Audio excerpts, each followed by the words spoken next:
Milton, deixa eu pegar aqui uma pergunta vindo de um dos nossos acompanhantes aqui, o Guga. Ele diz o seguinte: são várias perguntas, mas eu vou ler todas, que elas se convergem em uma só, numa ideia só, melhor dizendo. O Flamengo se organizou ou não? Foi uma organização parcial?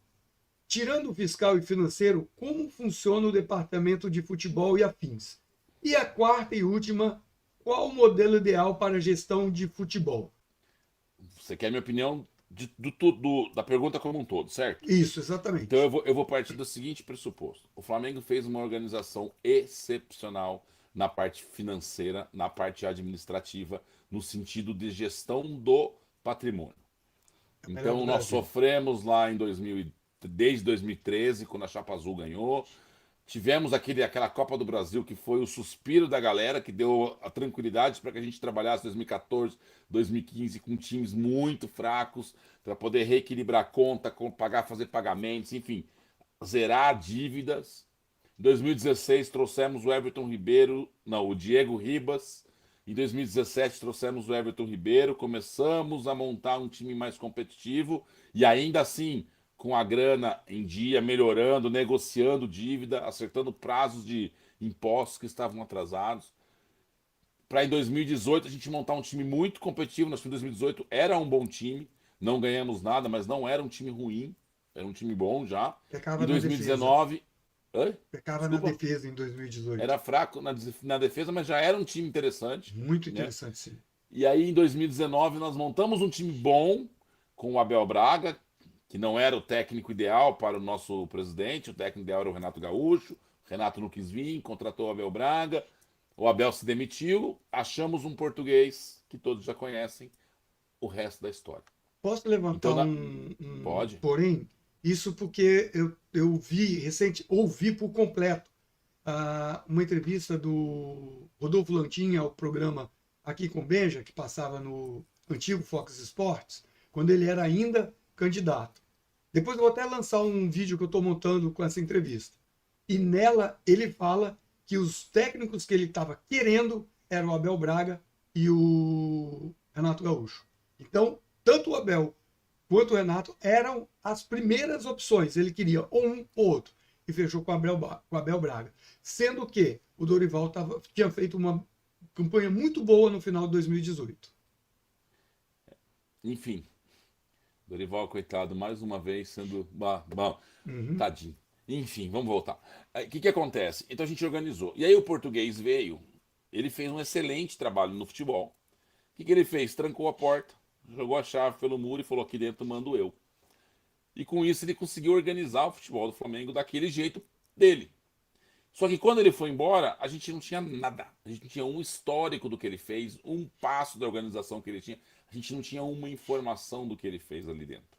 E aí, nós temos dois caras que são excelentes negociadores: o senhor Marcos Braz e o senhor Bruno Spindle. Mas eles não são caras do futebol. Eles não são caras de dar pitaco no futebol. Eles não são caras que podem ajudar o técnico. Eles são caras que vão lá e negociam salário, contratação, etc, etc, etc. E aí, eu acho que neste ponto cai a última pergunta das quatro ou cinco que o Guga estipulou. A gente se organizou na finança, sim, no futebol, não. E o melhor modelo era ter um cara profissional do futebol. Na cabeça, assim, de bate-pronto, me vem um nome: Leonardo. Não sei se é o nome ideal, mas é ele que vem, tá? Mas se não é ele, é um cara que faça o papel que ele fez no Milan, que ele fez no Milan, é no Milan mesmo, nos times lá fora, entendeu? Eu acho que esse é o principal ponto no meu modo de entender. E aí, cara, a gente depende muito de investimento, né? Investimento não, desculpa. Investimento também, mas de coragem de mudar. Só que o nosso presidente não vai mudar, porque se ele perder os votos do Marcos Braz, ele corre risco de não reeleger, ou não eleger a situação na próxima eleição ano que vem. Então ele precisa manter o Marcos Braz lá. Então ele não vai tirar o Marcos Braz porque o Marcos Braz tem os votos dele. E aí, galera, não adianta a gente sonhar. O nosso futebol vai ser sempre dessa forma. E né, em 2019 a gente nadava de braçada, 5 anos depois a gente não está nadando de braçada. Já tem um monte de time se organizando, as SAFs estão aí. Então você pega o Bahia, tá vindo com dinheiro pesado, o próprio Botafogo tem bastante grana, o Vasco vai ter, estão discutindo outras SAFs aí, né? E pensando só no futebol, tá? Porque se a gente for pensar em o Flamengo tá vendo uma SAF para construir o estádio, por exemplo. São outras coisas. Não estamos falando. Eu tô falando da parte de futebol, parte esportiva. Eu acho que cada vez mais os times estão se profissionalizando, né? O que a Premier League fez lá na Europa, na Inglaterra, de profissionalizar os times, obrigou com que os espanhóis, os italianos, etc., se profissionalizassem, porque senão Champions League só ia dar em inglês. E o que o Flamengo acabou fazendo aqui, e o Palmeiras, numa viés ao contrário, uma viés de um mecenas que banca o time, mas assim, deu uma certa estrutura para o time, fez com que os outros times tivessem que correr atrás, senão ia ficar na polarização Palmeiras e Flamengo, que já está acontecendo há 5 anos. Né? Se você pensar em Libertadores, as últimas 5 Libertadores, ou foi um, últimas 19, 20, 21, 22. As últimas 4 Libertadores, ou foi um, ou foi o outro. E numa delas a final foi entre os dois. Então, assim, tá polarizado já, na América. Né? Então, eu acho que está na hora dos outros times crescerem e desenvolverem. E nós não podemos ficar esperando eles chegarem de novo na gente para dar mais um passo. Para mim, esse é o ponto. Só que com esta politicagem que nós temos internamente no Flamengo, eu não vejo como dar o passo da profissionalização lá dentro. Cara, o dia que o Flamengo tiver uma gestão de futebol profissional, a gente tem uma possibilidade muito grande de se tornar a potência do futebol brasileiro. Mas por enquanto, não. Essa potência é dividida com outros clubes, e isso desde 2020, porque 2019 realmente nós fomos muito acima dos demais. Em 2020, nos equiparamos a alguns e assim estamos desde então. Né? Só para deixar aqui olha, minha vontade. Se você falasse assim, Milton, você vai dizer quem vai ser o próximo presidente do Flamengo.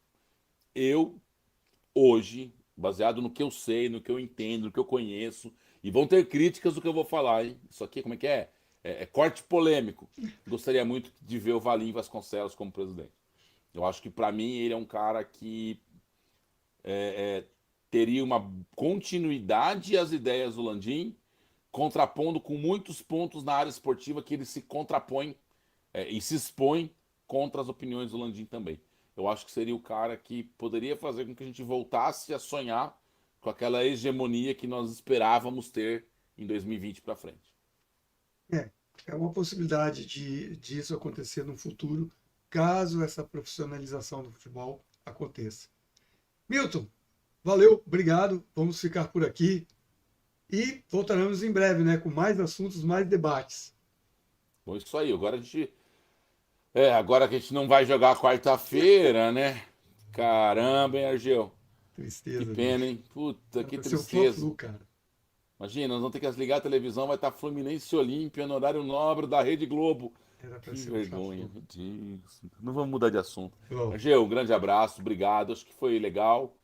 E estou à disposição quando quiser bater um papo de novo, quando quiser conversar sobre o Flamengo, quando quiser reclamar de alguma coisa, é só me chamar. tamo junto. É isso Um aí. Valeu, abraço abraço e saudações rubro-negras. para nós.